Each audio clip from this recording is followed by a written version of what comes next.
Over the last year, middle-class Israelis have been protesting for social justice, feeling they carry all of the burden and have a tough time economically. But some financial experts believe that the situation in Israel is not as gloomy as it sounds and that there are ways to change it. The problem is the middle class, what's left of it, feels like there's not a chance.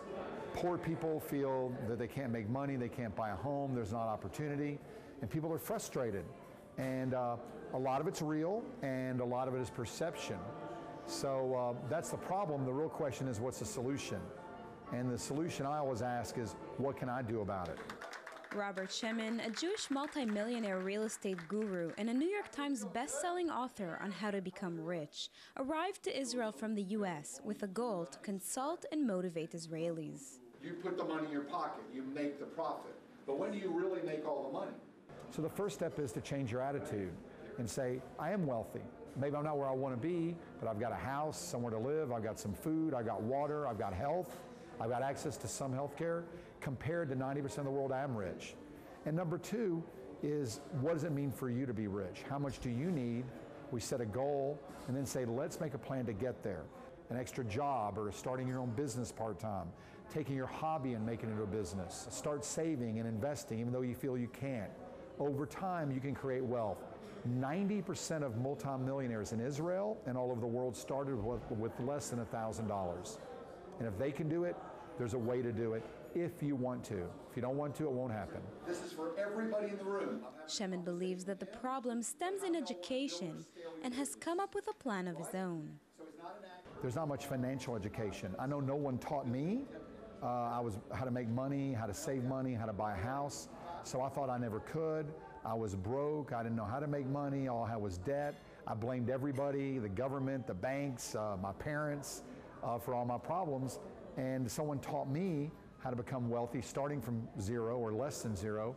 So I thought, what a great opportunity to maybe develop a program for free, the most advanced financial education program in the world, and offer it to the Israeli education system so the new and the next generation will know how to start a business, how to get money, how to set their goals, how to achieve things. So hopefully, instead of protesting, they'll all be prosperous.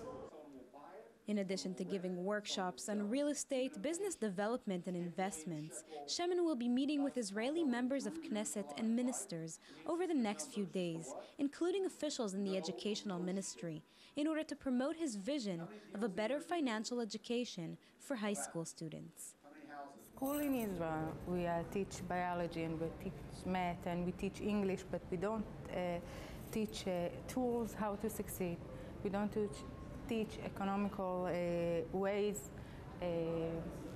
how to prosper. And I think it's a very important tool to get into the system and give another tool to the children in this economical situation in Israel. While Israelis go through daily hardships and face many security threats and challenges, it may appear boggling to some that when it comes to business and risk-taking, there are those who seem to fear taking action. It's amazing to me because this is a country where a lot of people's parents, maybe them, maybe their grandparents, came here with nothing, with all the world trying to kill them, attack them, blow them up, and they built an amazing place. And even today, the young people, everyone I meet, it's amazing. They're all starting businesses, they all speak 2 or 3 languages, they're doing 2 or 3 different things, they've been in the military, they've traveled, many of them around the world on trips, and they come back to Israel and say, I have no opportunity.